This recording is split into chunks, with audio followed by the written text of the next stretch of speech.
కాంగ్రెస్ ప్రభుత్వంపై తెలంగాణ జాగృతి అధ్యక్షులు కవిత ఫైర్ అయ్యారు. వెలుగుమట్ల బాధితుల పట్ల ప్రభుత్వం అమానుషంగా వ్యవహరిస్తోందన్నారు. పెద్దలకు కట్టబెట్టేందుకే వెలుగుమట్లో పేదల ఇళ్లను కూల్చారా అని ఆమె నిలదీశారు. ఎక్కడైతే ఇళ్లను కూల్చారో అక్కడే బాధితులకు ఇళ్లు ఇచ్చేంత వరకు తన పోరాటం కొనసాగుతుందంటున్న కవితతో మా ప్రతినిధి చందు ఫేస్ టు ఫేస్. బాధితులకు న్యాయం చేయాలనే డిమాండ్తో తెలంగాణ జాగృతి అధ్యక్షురాలు కవిత నిరవధిక నిరాదీక్ష కూర్చున్నారు. ప్రస్తుతం కవిత మనతో ఉన్నారు. చెప్పండి కవిత గారు, నిన్న మీరు ఖమ్మం వెళ్ళారు. ఖమ్మంలో అసలు వెలుగుమట్ల బాధితుల దగ్గర ఏం అబ్జర్వ్ చేశారు? వాళ్ళ పరిస్థితి ఎలా ఉంది? అంటే ఘోరం అండి, అసలు చాలా ఘోరం. ఆ వెలుగుమట్ల అనేటటువంటి చోట భూదాన్ భూమి ఉన్నది, ఒరిజినల్గా 62 ఎకరాలు.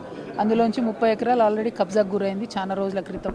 ఇంకా 30 ఎకరాలలో పేదవాళ్ళు ఒక 770 మంది ఇండ్లు కట్టుకొని ఉన్నారు. ఇప్పుడు ఆ 30 ఎకరాల మీద ఖమ్మం జిల్లాలో ఉన్న కాంగ్రెస్ పెద్దల నజర్ పడ్డది కాబట్టి అందులోంచి పేదల్ని బయటికి వెళ్ళగొట్టాలి అనేటటువంటి ప్రధానమైనటువంటి ప్రయత్నంతో అర్ధరాత్రి పూట పోయి కంప్లీట్గా ఇండ్లన్నీ కూడా కూలగొట్టడం జరిగింది.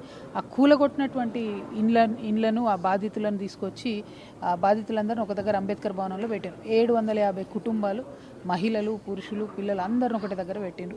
ఇంతవరకు 15 రోజులలో కలెక్టర్ గారు వెళ్ళలేదు, ఎటువంటి డిఎంఎండ్హెచ్ఓ కానీ ఎటువంటి హెల్త్ సపోర్ట్ కానీ ఎవరు కూడా పోలేదండి. ఘోరంగా స్కిన్ డిసీజెస్ వస్తున్నాయి.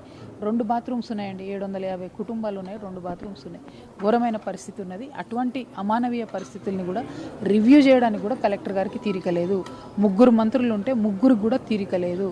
మేము ఇలా కోరేది ఒకటే, మీరు ఎక్కడైతే పేదవాళ్ళ భూములు కూలగొట్టినరో అదే చోట పట్టా ఇవ్వండి, అదే చోట బిల్డింగ్ కట్టియండి. ఎందుకంటే వీళ్ళందరికీ ఆల్రెడీ భూదాన్ పట్టా ఇచ్చి ఉంది, వాళ్ళు 58 జీవో కింద అప్లై చేసుకొని ఉన్నారు. అట్లాంటప్పుడు మీరు ఎందుకు ఇన్వాల్వ్ అయినరు అన్నది ఎవరికి అర్థం కాని విషయం. పోనీ ఇప్పుడేం చెప్తున్నారు, పొంగులేటి గారు ఏదో 400 మందికి ఇస్తామని చెప్తున్నారు.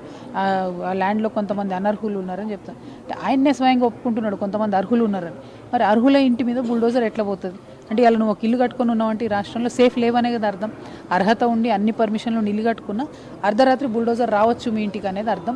కాబట్టి ఇటువంటి వైఖరిని, ఇటువంటి అహంకార పూరితమైన ధోరణి ఏదైతే ప్రభుత్వం ప్రదర్శిస్తూ ఉందో దాన్ని మనం ఎండగట్టాల్సినటువంటి అవసరం ఉంది, పోరాటం చేయాల్సిన అవసరం ఉంది. అందుకే వెలుగుమట్ల బాధితులకు న్యాయం జరిగేంత వరకు కూడా తెలంగాణ జాగృతి, అట్లానే బీసీ, ఎస్సీ, ఎస్టీ, జేఏసీ, ధర్మ సమాజ్ పార్టీ మేము సంయుక్తంగా ఈ పోరాటంలో ఉన్నాం కాబట్టి సంయుక్త పోరాటాలతో ముందుకెళ్తాం. Thank you. మందికి స్టేలు ఇచ్చినప్పటికీ కూడా ఈ కూల్చివేత కార్యక్రమాలు కొనసాగించడం వెనక ఏంటి, అసలు ఏముంది, ఎజెండా ఉందా? డెఫినెట్గా అండి, ఆ భూమి మీద పెద్దల కన్నుబడ్డది, ఆ పెద్దలు కావాలి, పెద్దలకు ఆ భూమి కావాలి కాబట్టి డిస్టర్బ్ చేస్తూ ఉన్నారు తప్పితే ఇంకోటి ఏం లేదు. Thank you. ఎప్పుడు కూడా అంటే బలహీనుల పక్షం ఎవరు ఉండడం లేదు. మొత్తం ప్రభుత్వాలు ఎప్పుడు ఏ ప్రభుత్వం, ఈ ప్రభుత్వం కావచ్చు, గత ప్రభుత్వాలు కావచ్చు, గతంలో మల్లన్ సాగర్ విషయంలో గత ప్రభుత్వాలు చేసిన తీరు కావచ్చు, ఇప్పుడు వెలుగుమట్లు ఈ ప్రభుత్వ తీరు, అంటే ప్రభుత్వాలు మారుతున్నా కూడా ఈ పేదల పట్ల ఈ ప్రభుత్వాలు వ్యవహరిస్తున్న తీరుపై మీరు అంటే ప్రధానంగా ఒకటండి, ఈ పేదలు కదా అడిగేటోళ్ళు ఎవరు లేరు, వీళ్ళ కోసం మాట్లాడేటోళ్ళు ఎవరు లేరు అనుకుంటారేమో కానీ జాగృతి ఉంది, నిలబడుతుంది. మన ఎస్సీ, ఎస్టీ, బీసీ, జేఏసీ ఉంది, ధర్మ సమాజ్ పార్టీ ఉంది, విశారదన గారు ఉన్నారు, ఇంకా అనేక మంది కలిసి వచ్చిండ్రు. వాళ్ళ తమ్ముడు విట్టలు వచ్చిండ్రు, ఇంకా ఉద్యమకారుల సంఘాలు అనేకం వచ్చినాయి, ప్రజా సంఘాలు అనేకం వచ్చినాయి. అందరం కలిసి కొట్లాడతాం. పేదవాళ్ళకి మాత్రం ఈ రాష్ట్రంలో అన్యాయం కానీయం. కంటిన్యూ అవుతుందా? డెఫినెట్గా కంటిన్యూ అవుతుంది. ఎందుకంటే ఒకటే డిమాండ్, సింగిల్ లైన్ డిమాండ్, ఎక్కడైతే అర్హులైన వాళ్ళ ఇండ్లు మీరు ఊళ్ళగొట్టినో అక్కడ ఇచ్చేసేయండి. మీరు సేమ్ ప్లేస్లో పట్టా ఇవ్వండి, సేమ్ ప్లేస్లో బిల్డింగ్ కట్టియండి. అంతవరకు దీక్ష కొనసాగుతుంది. Thank you. ఎక్కడైతే ఇల్లు కూల్చివేతలు చేస్తారో మళ్ళీ అక్కడ ఇల్లు కట్టే వరకు కూడా తన దీక్ష అయితే కొనసాగుతుందని చెప్పి కూడా కవిత చెప్తున్నారు. వీడియో జర్నలిస్ట్ భవన్ శంకర్తో చంద్రశేఖర్, ప్రైమ్ న్యూస్, హైదరాబాద్.